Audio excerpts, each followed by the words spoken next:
दिनैनि दिनावहाय भटआव अनेक नांलाय खमलाय बे इलेक्शननि दारै नांलाय खमलाय जाबोबाय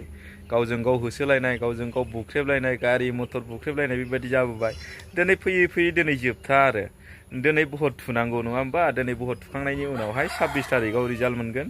जाय केन्डिडेट बिथांमोनहा बिराद माने गोसोखौ गुद गुद गुद गुद मोनबाय थासिगोन आरो बियो फाइनाला 26 तारिख खालि मोनगोन सोर देरहायो सोर जेनो आं खावलायहरगोन साफ्रोमखौबो खुनु माने इउपिपिएलआव भट थुनांगौ गैया रायजोफोर जोंनि बे दाम्फार गारियाव भटखौ थु मानो होनबा रन्जन दैमारि सारखौ दिरुननांगौनि बेलायावहाय आरो लोगोसे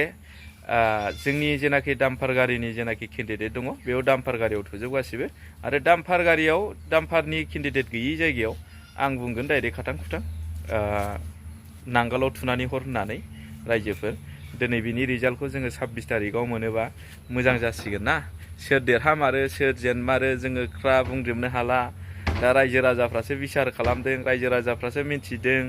रायजो राजाफ्रासो भट थुगोन मानो होनना बुङा रायजोआनो राजा नङा होमबा राजायानो रानि होननाय खोथा दङ सोरखौ मोजां मोनो सोरखौ अनसायमारो दिनै अनसायमारगोन बिनि रिजाल्टखौ 26 तारिख खालि मिन्थिसिगोन सरकारा सोर फैमारगोन आंथ' आसा खालामो गासिबो माने ओनसोलावनो दिनै साफ्रोमबो रायजो राजाफ्रा दिनै मा होनदों माने गोदानखौनो सापर्ट होनांगौ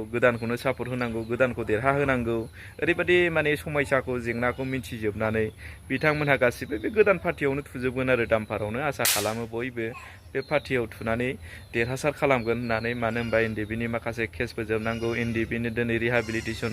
होफुंजोबाखै बेखौ होनांगौनि खोथा थाबाय आरो लोगोसे मुंख्लं न'खरफोरनो एखिसिया होनांगौ बिनिबो फारसे आद्रा जानानै थाबाय दा बे हिसाबैनो दाम्फार गारिया देरहायोब्ला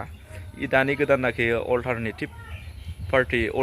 अफ बर'लेण्ड पार्टियाहाय देरहायोबा आरामसे माने बे खामानिया मोनफ्रामबो साक्सेस जाजोबगोन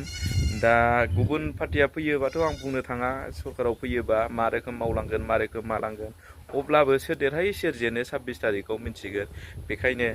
रायजो राजाफ्राबो नेनानै थादो गासिबो सोर देरहामारो नोंथांमोनहा सोरनो भट होमारदों आसा खालामो नोंथांमोनहा बे जोंनि बे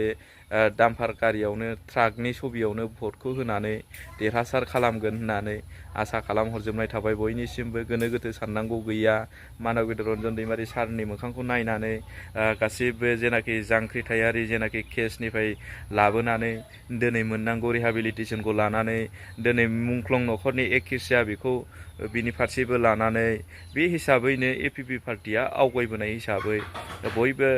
सुबुंफ्रानो एपिपि पार्टियावनो भटखौ थुनानै जै जद खालामगोन बा देरहासार खालामगोन आंबो थांगासिनो दं नै भट थुनो रायजोफोर ओंखारबाय आङो नायनानै लालांदो।